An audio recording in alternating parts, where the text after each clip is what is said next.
Hello and अस्सलाम वालेकुम everyone. आज मैं आपसे शेयर करने वाली हूँ एक ऐसी चटनी की रेसिपी जिससे आप बहुत सारी चाट में इस्तेमाल कर सकते हैं। तो आने वाली वीडियोस में मैं आपके साथ उन तमाम चाट की रेसिपी भी शेयर करूँगी जिसमें ये चटनी इस्तेमाल की जाती है। इस चटनी को ज़्यादा से ज़्यादा आप 15 से 20 दिन के लिए फ्रिज में रख सकते हैं। ये चटनी सिर्फ दो चीज़ों को मिला के बनाई जाती है। तो आइए देखते हैं कि इस चटनी को कैसे बनाया जाता है और इसमें कौन सी वो दो चीज़ें इस्तेमाल होती हैं। लेकिन वीडियो में आगे बढ़ने से पहले मेरे चैनल को सब्सक्राइब कर दें, बेल आइकन को प्रेस करें ताकि आने वाली हर न्यू वीडियो का नोटिफिकेशन आप तक पहुंच सके। चटनी को बनाने के लिए सबसे पहले चाहिए जी हमें 250 ग्राम खुबानी, और ये खुबानी आपको आम परचून की शॉप से मिल जाएगी।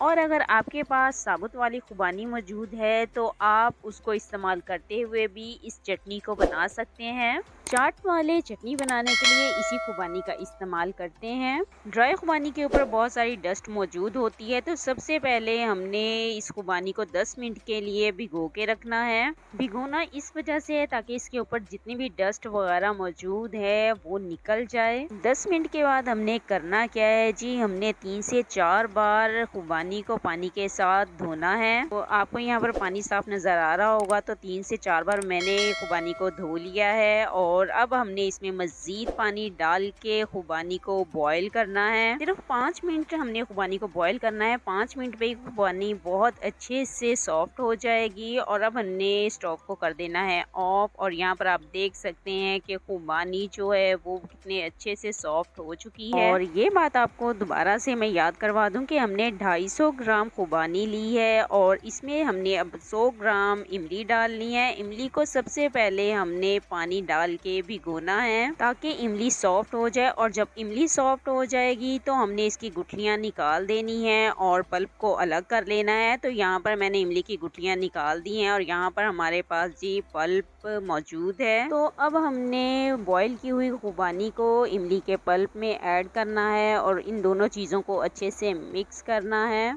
और इमली के पानी में ही हमने दोनों चीज़ों को ग्राइंड करना है। और यहाँ पर मैंने जी ग्राइंड कर ली है चटनी। और यहाँ पर आप देख सकते हैं एक स्मूथ सा बैटर हमारे पास तैयार होके आ चुका है। और अब हमने इसमें ऑरेंज फूड कलर डालना है। यहाँ पर मैंने थोड़ा सा ऑरेंज फूड कलर बचा के रख लिया है और अब हमने इसको अच्छे से मिक्स करना है। कलर मुझे कम लगा तो मैंने बाकी का फूड कलर भी शामिल कर दिया है और दोबारा से इसको मिक्स करना है। तो यहाँ पर जी चाट के लिए चटनी बिल्कुल तैयार है। आने वाली वीडियोस में आप मेरी वो चाट की रेसिपीज देख सकेंगे जिसको मैं इस चटनी के साथ बनाने वाली हूँ। इमली और खुबानी की इस चटनी के साथ चाट की जितनी भी रेसिपीज बनाई जाती हैं, यकीन जानिए वो चाट बहुत ही मज़े की बनती हैं। तो अब हमने किसी भी फूड सेवर में डाल के चटनी को महफूज करना है 15 से 20 दिन के लिए। इसको आपने फ्रिज में ही रखना है, ना कि आपने फ्रीज़र में इसको फ्रीज़ करना है। फ्रिज में भी ये आराम से